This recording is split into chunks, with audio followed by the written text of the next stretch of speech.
Here I am after so many years, hounded by hatred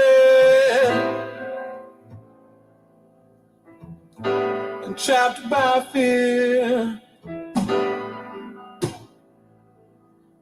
I'm in a box. I've got no place to go. If I follow my mind,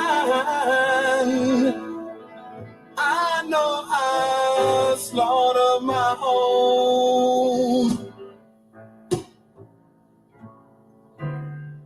Help me, I'm the prisoner. Won't you hear my plea?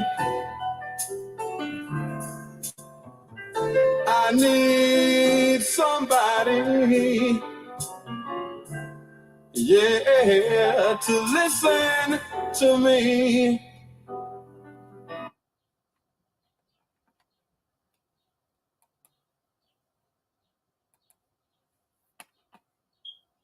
Welcome to the Northeast Political Prisoner Coalition podcast. I am Brother Frank, and usually I'm with my brother Abdul Haq Islam, but he has some serious matters that he have to deal with medically, but he continues to be with us in spirit. So with that fiery spirit that he brings, I'll continue this episode. We have a representative of Prison Matters.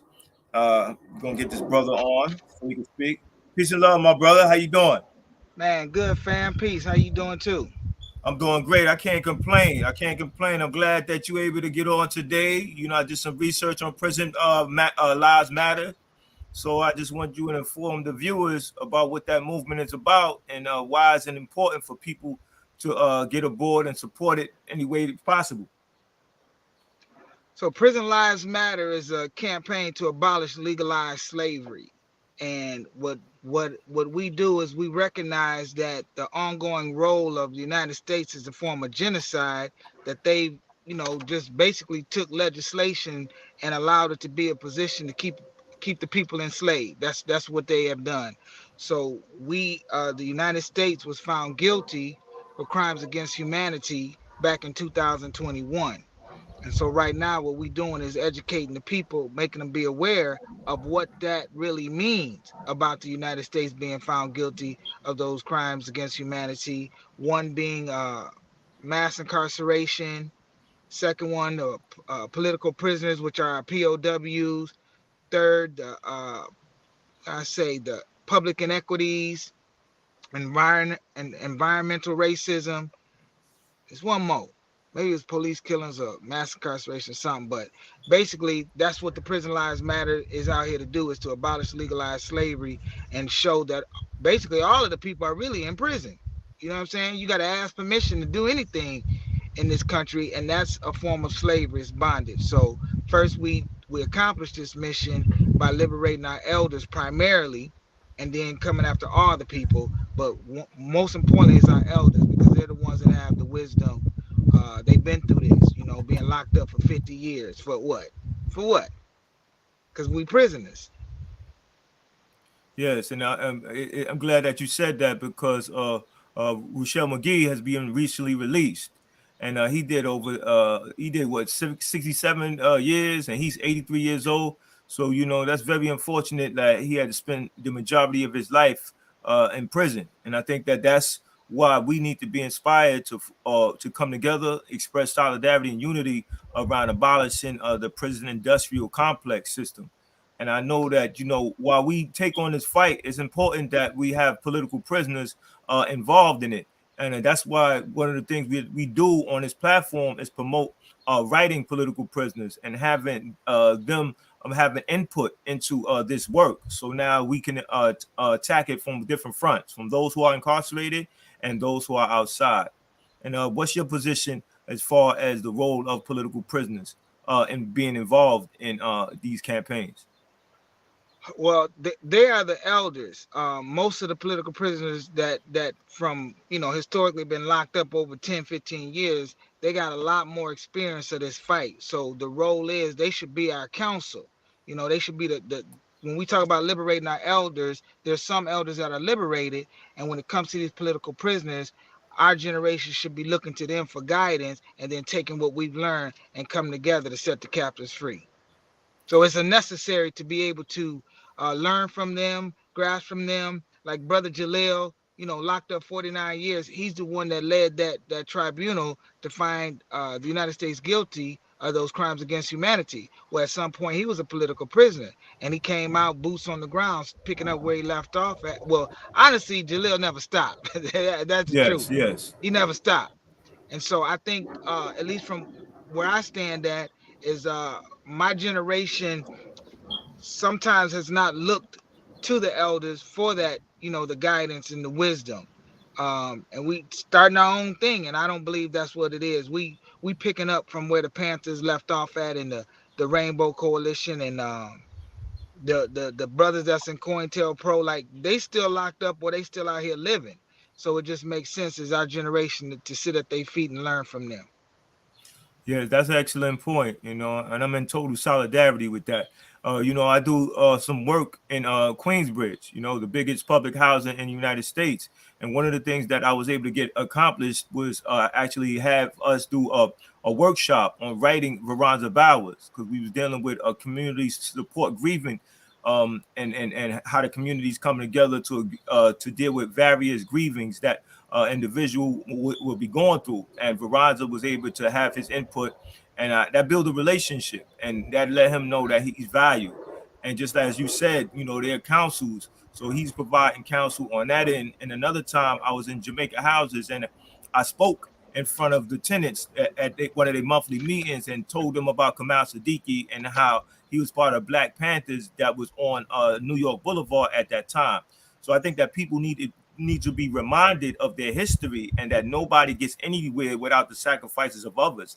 And that's why when we continue to struggle, that we have to incorporate those who made those sacrifices, and we have to learn about them, learn about their examples, and teach our children about who their real heroes should be. What's your position on teaching our children about political prisoners and even the work of Prison Lives Matters? So I think that my position is I'm in solidarity with it, and we need to start our own curriculum, because I feel like so often what we doing is asking somebody to teach us that don't know how to treat us. That's our position. We're the ones that's supposed to be in the family unit, teaching our community, teaching our children, as it was in the days with the tribes, with the elders. You know what I'm saying? Every tribe in the village, they taught. They didn't go somewhere else to learn. They taught. And that's the model that we need to stand up and handle right now. Yes, that's an excellent point. And, from a personal experience, I know exactly what you mean, because one time my son came home and he said, guess what, Dad, my teacher said we couldn't write about Malcolm X because he was violent and bad. And, we took a stand. We was on radio. We was on in like the page 6 of Daily News. And we was on a number of different broadcasts. And that came from us taking a position and letting people know that these are heroes, and you're not going to discredit our heroes. You're not going to belittle our heroes, that we're going to express self-determination on all levels. And I think that that's very important that, we take that position and we do that, because if we don't, then, we're going to undermine our development as a people. Right. Definitely.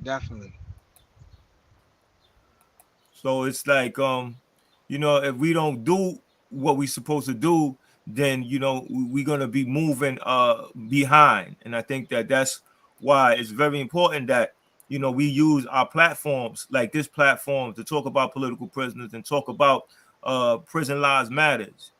How can we get people to get more involved in the work of prison lives matters? So right now we got a website, support prisonlivesmatter.org. And if you go there, you can get more information and sign up like that. I'm the state rep for Illinois, so that's my position with the Prison Lives Matter. But I'm also the national chair for our lawful committee. And when we building up the lawful committee, what I'm mostly teaching is about the people's rights and what legalized slavery is, because I think there's a misconception that slavery only deals with the people that are physically incarcerated.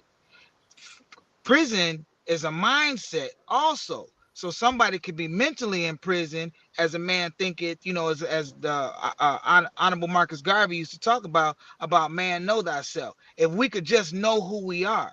So I think we have to also get to the point where we're abolishing the mindset of the prison that we are held captive, as well as our spirits is held captive.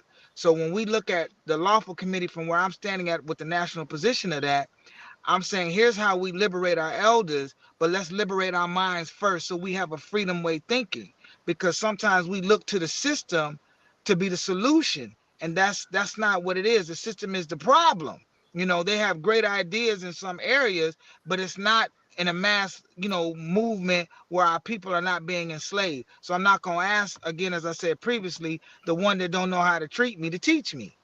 This is something that we have to do, as you said earlier, with El Haj Malik Shabazz, known as Malcolm X. That's one of our heroes. We don't got to take nobody else's heroes, because that's very specific to our Aboriginal indigenous nature and culture that we've been stripped from, and they're constantly trying to strip, because even their mindset is in a prison. They thinking what they doing at some points is right, and it's wrong. You can't tell another man or woman what to do and how to live in their life. That's a form of prison. You got to ask a passport to leave the country. What kind of crap is that? I ain't need no passport to get here. You know what I'm saying? Right. So right. that's the level where we as a people, we have the right to a republic form of government, like the Republic of New Africa. And that is our right to self-determination, our right to self-governing. And so what I teach and do, I actually implement it, is whenever you infringe upon my rights, I'm entitled to a remedy. You know what I'm saying? So, we could do the march, we can do, the protests and all that. But how about we go into, the United Nations and file a claim for a deprivation of our rights, because that's what's been happening. We have right as people, you know what I'm saying? And that's the angle that I think we need to be learning, as learning and then implementing. Learn and then implement. Learn then implement, Yeah, I know what you mean, because the Black Panthers had that formula. They said there be practice theory, Yes. and that's very important, because people get comfortable with over theorizing something, and they don't have no plan of action. So that's why you have to have that formula, so that, okay, I read this book and I read what it said. Now I'm going to apply it in my community. I'm going to let my community know that there is a representation of this particular idea, and this idea is going to be implemented wherever anybody who has some unity and solidarity with it comes aboard. One of the things that I do or have done, and I encourage others to do, is to you be creative when you're trying to win people over to your idea. Like, I had this flag made that expressed our view about don't let political prisoners die in prison. I had that done from somebody on Facebook Marketplace. And so wherever I'm at, I have that flag, so people know that there's a representation of that. I had this hat done and this shirt done. And the point I'm making is that, when you talk about prison lives matters, or you talk about any idea that's representative of us moving forward, you have to be creative with that idea. Put up a mural, put up a banner, wherever people are going to be at, so that they know that idea is going to be there all the time. And they're going to have to deal with it at some point, right? Like these corporations, they advertise wherever it's possible. You see, you already associate the word just do it with Nike, so every time you see that, you automatically think Nike. you even subconsciously think about, maybe I need to buy a pair of Nikes for that level of comfort, or that edge that I'm going to get to do it. And I think that that's what we have to do when we talk about political prisoners, prisoners of wars, any idea that's representative of our development. So in terms of creativity, what would you encourage people to do on your end? Or So what I am, we when you go to support Prison Lives Matter, we got some T-shirts there that says Prison Lives Matter, and it's very unique to the brushstrokes in the Prison Lives Matter. And then what I'm doing is what our Prison Lives Matter Illinois. I take the state, but keep the Prison Lives Matter brushstroke logo in the state. So when we go to Georgia, we go to New York, everywhere you're gonna see, it's gonna be the same Prison Lives Matter, but then it's gonna represent that state. And so it constantly gets in. And what I'm teaching from Illinois is Prison Lives Matter is both physical, mental, and spiritual. So it's really getting to the root of this, this oppression, this colonized mindset, and saying, listen, here's how we're gonna bring this together. And in the spirit of Fred Hampton Sr., when he talked about, you don't fight racism with racism, you fight it with solidarity. So I'm looking at whoever's going to be an ally, recognizing that this colonial mindset that conquered those that were in Turtle Island, because even though they call it North America, it originally was the Turtle Islands. That's what, it says Aboriginals and Indigenous know it by. We are recognizing that we as a people got to set those captives free that are in prison, because so many people don't even recognize that they're in prison today. They think we're free. If you free, then why you can't, buy a car without giving the government something? Why you got to get permission to travel? Because they say you drive and you got to pay for a license. Why you got to work and they taking taxes out your check? I thought the government was created by the people, not the people the other way around. You know what I'm saying? If the people created government, why is this system taken from us? So we have to educate, and unite with our allies, activists, advocates, and recognize this colonial system has put the people in prison. And it's our generation that's set here to set these people free. absolutely, and I think the way we set them free is organizing and organized action, discipline, because everybody has to belong to some organization, because you can't do this work by yourself, and you have to make sacrifices. You have to reduce distractions if you can't eliminate those distractions. And I think that that's very important, because when we talk about eliminating and reducing distractions, because this is the second day of Black August, and we know that George Jackson, it was done in his spirit, and it's about being disciplined. It's about having appropriate diet, exercising, committing yourself to political education, intense political studies, so you have a sharp analysis of what's happening, and you be able to position yourself to produce the reality that you want. And I think that that says a lot about Prison Lives Matters, because when I read about what it's about and the unity and solidarity, I understand that requires discipline. So I salute you, brother, for coming on and letting the people know about Prison Lives Matters, because when we look at our political prisoners, our elders, and all these years that they have been incarcerated, I think that if more people did the work that you and NEPPC is doing, then they would be home a lot quicker. Because let's be honest, the state did not want to free Ruchell Magee. The state did not want to free Mutulu Shakur or Russell Maroon Schultz. They wanted them to die in prison. But it's people who's doing the work, right? And if more of us doing the work, then I think that we could get them home a lot sooner. What's your thought on the importance of people getting involved in this work, especially if they call themselves activists or revolutionaries?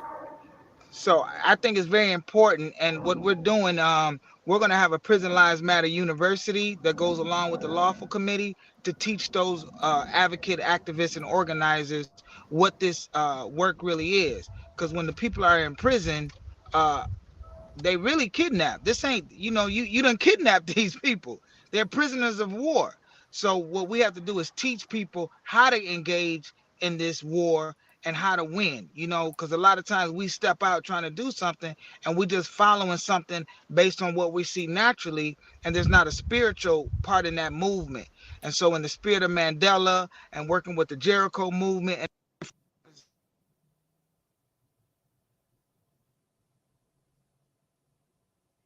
You having some technical difficulties, brother?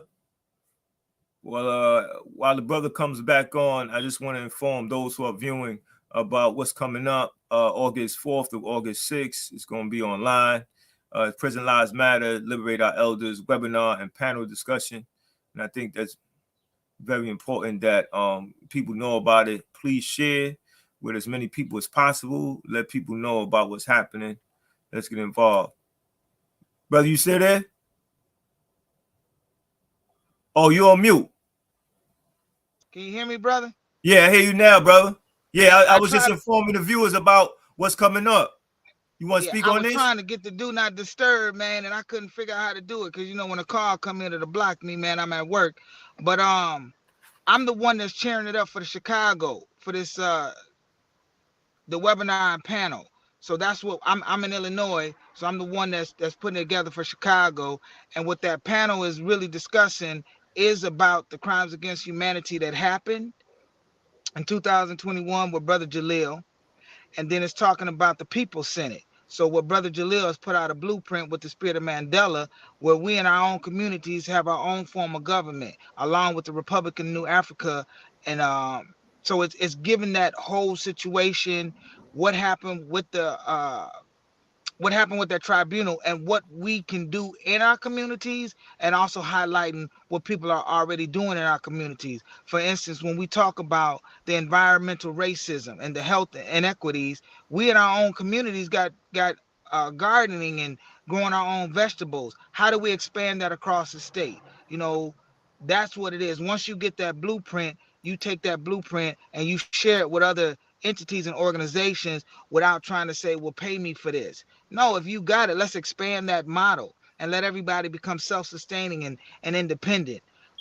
So that's what this panel is really going to touch on, break down, share some of the liberated elders, which will be on the panel, show how they came out, boots on the ground, doing what they did, uh, and also providing the remedy, you know, teaching.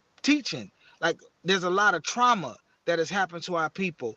And one of those things is, how do we overcome from that? How do we heal from that as a people that's constantly being traumatized? You know, you say get over it. How can I get over something that's steady happening to me today? You know, every time we go outside, we're being targeted. You know, so we need to educate the people about their rights and what to do, and that's what we'll be doing with this panel. I'm so happy that I'm looking forward to hearing it. I'm looking forward to sharing it because I noticed that it's New York, Chicago, and Oakland, and so we got it. It's a national campaign, and I think that that's very important because it lets people know that wherever you at, you can't dodge this reality. You got to face it, and people need to see that because sometimes people take a position that that don't happen where I'm at, right? Like if they're trying to run from it. But my teacher always told me that you're running from something until you run right into it, and I think that that's very important with what y'all doing on that national level. And this platform is always a platform for those who are advocating for the release of the political prisoners.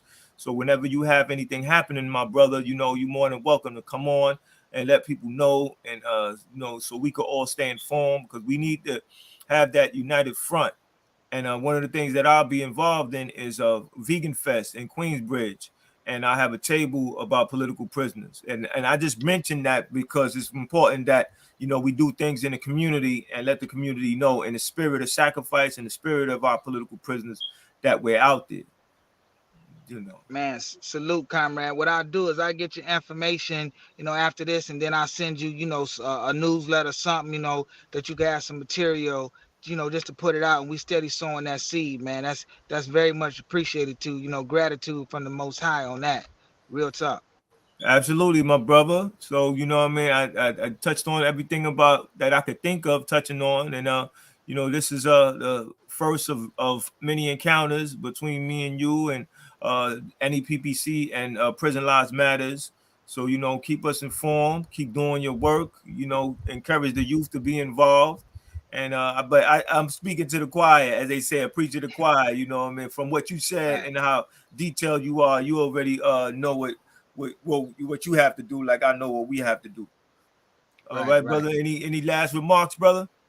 Yeah. So when you go to support Prison Lives Matter, the visionary behind all of this, who put this all together, is Kwame Bean Shakur. So we got a freedom campaign for Kwame Bean Shakur, which is a political prisoner on the plantation in Indiana. So I want that to be very much put out there, because he's in the same type of scenario as Mutulu Shakur, and I'm not saying on the same level of it. I'm saying as another one that has a freedom campaign that's doing this work, like Jalil and all many of the other elders and comrades out here doing it. And so often we get caught up in the movement and we don't remember or recognize that who initiated the movement. And that's where the honor comes in, So I give salute to my brother Kwame Bean Shakur and saying his freedom campaign, hear about his story. At the panel, I'll be touching more on that, showing the inconsistencies in the case in this, because they really got him on a retaliation because he beat another case, and they put some on this brother. And so we got to educate the people to show how this colonial system is embedded in their spirit to always come at us as people. And so the more we get educated about our rights, the more we're taught on how to get a remedy for an infringement of violating our rights, teaching us how to use international law to come at these inequities and harms it's doing to the people. Then not only will we say power to the people, but you will see the power in the people, through the people, because the people have always had the power. So just the last thing, again, I want to reiterate my brother Kwame Bean Shakur. He is the visionary behind this Prison Lives Matter, which he honors the elders that came in and taught him and mentored him, and how he did his own self-determination, and realizing how he had to grow and develop from a mindset, from mind, spirit. We want to make sure that we recognize that this campaign, this movement, still is wrapped around that brother Kwame Bean Shakur. Yes, I appreciate you, brother. Continue to do the work, and the call. What's the call, brother? Free the land, free them all. Free Free the the land land, by free any them means all. necessary. Yes, thank you, brother, for By any tuning in, means. man. But thank you For for sure. coming on our podcast, man, and giving us that Hey, very important information, bro.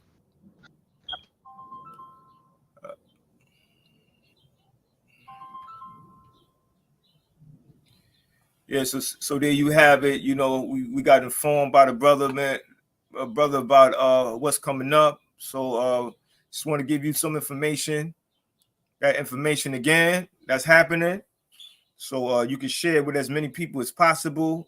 Prison Lives Matter at protonmail.com and Panther Shepcat at AOL.com. And I just wanted to read something that's on Prison Lives Matter for those who might just be tuning in right now. Prison Lives Matter is a united front for political prisoners, prisoners of war, politicized individuals behind enemy lines and their organizations, as well as any outside formations in unison to abolish legalized slavery. The objectives of Prison Lives Matter is to establish a national infrastructure within the overall prison movement that will allow us to implement a national strategy geared toward creating regional organizing committees on both sides of the war. The ROCs will be put in place through the work of the current Prison Lives Matter National Coordinating Committee, which is made up of some of the nation's leading political prisoners and their outside support networks, including former political prisoner Jalil Muntaqim, who was liberated in 2020.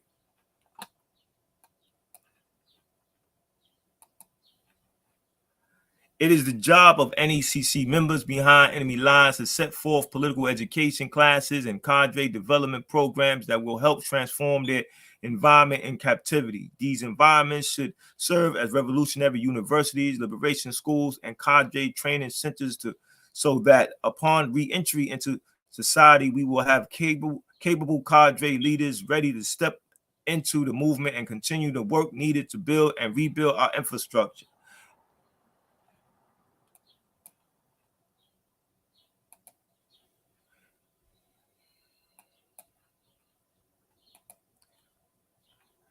Incarcerated members of the NCC will network with other captives throughout their state in order to appoint field marshals capable of developing political education classes in each camp.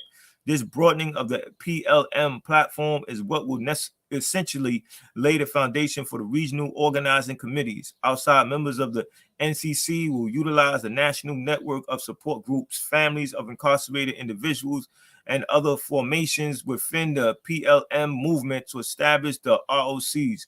We have witnessed the difficulties of assembling national demonstrations with limited resources and calling on our leaders to travel around the country, making these things possible only once a year. This organizing strategy of the PLM-NCC/ROC will prove most effective in terms of forming regional vanguards that are able to mobilize boots on the ground and respond to the call of action when necessary.